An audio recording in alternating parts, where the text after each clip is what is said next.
Now, Heartland Sports with Luke Randall.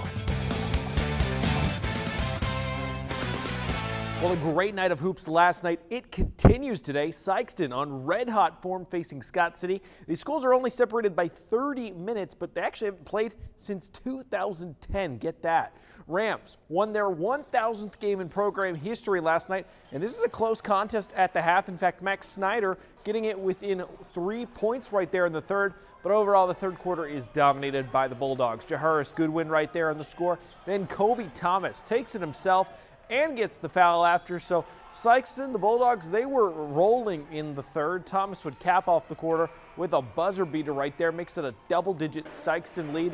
Now head coach Greg Hollifield looking to close it out in the fourth, and it looked like that would happen because watch this, Markel Murray, the putback dunk. All of a sudden, though, something shifts. The Rams get hot. Braden Walton with the three. And then Max Snyder turns into prime Steph Curry for about 5 minutes here. Snyder hits one right there, and he would get unstoppable here. All amped up. Great defender, too. Gets the shot. Suddenly, this deficit cuts all the way down. In fact, Braden Walton gets it to just 2. Into the final 2 minutes, we would go. Sikeston would only get one more point added on to their lead. A free throw would seal it, but that doesn't go. So Scott City has a chance to send this to overtime. Jaharis Goodwin the steal, and he stays inbounds by millimeters. Sikeston survives in a thriller, 83-80 at Scott City. All right, after that, let's go to SEMO now. Redhawks, they had a disappointing loss to Lindenwood in January. This game, it's huge for positioning in the upcoming OVC tournament. Milos Nenadic scores to open for the Lions, and then Luke Almodovar for the Redhawks.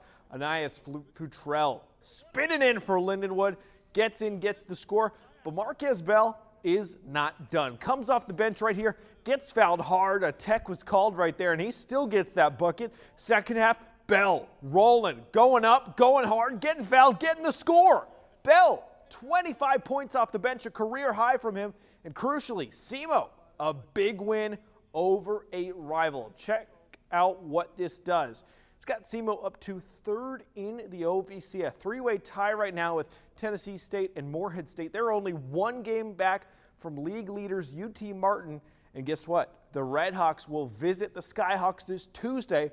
A win would put them in first place.